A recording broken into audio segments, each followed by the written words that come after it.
Shortcut काढायचा आणि झाडं लावायची नाही ही मानसिकता गेली अनेक वर्ष पुण्यात विशेषतः कन्स्ट्रक्शनमधल्या लोकांचं मी सांगतो. तर त्यांना तुम्ही आव्हान काय कराल? एक आहे की सगळ्या बिल्डर्सला माझी तर अशी रिक्वेस्ट आहे की त्यांनी साईट म्हणजे ठरवली ना, साईट घेतली, समजा JV मध्ये आहे, लँड विकत घेतला, प्लॅन करायच्या आधीच तुम्ही हा विचार करा की तुम्हाला ही झाडं तुमच्याच बाउंड्रीमध्ये लावता येतील का. जी झाडं मध्ये येत आहेत बरोबर, ती काढावी लागणार, पण ती काढून आपण बाउंड्रीला लावू शकतो का, असं प्लॅनिंग करू शकतो की आपण त्याच प्रिमाइसमध्ये ती झाडं ठेवू. बरोबर. आता झाडांना कमीत कमी हलवलं ना तर ते जगतात 100%. खूप जास्त हलवलं, खूप किलोमीटर नेलं, जगतात, पण चान्सेस कमी कमी होत जातात.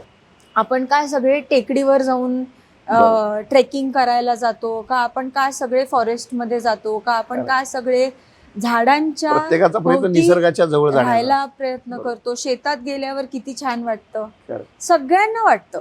त्यांनी हा विषय सिरियसली घेऊ नाही तर नाही घेऊ, झाडांबरोबर सगळ्यांना खुश वाटतं हे आहे.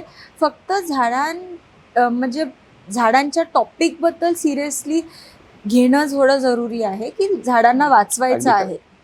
तर हे करू शकतात सगळे, बिल्डर लॉबी करू शकतात. इच्छाशक्ती असायला हवी, ठरवायला पाहिजे यस, की आम्हाला हे करायचंच आहे. मग कसं करायचं, आणि RM Dhariwal is always ready, कारण आमच्याकडे टेक्निकल एक्सपर्टीज आहेत ते जगवण्याच्या.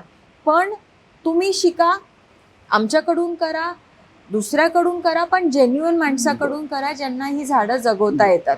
कारण तो प्रोसेस असा JCBनी काढलं आणि लावलं तसा नाहीये.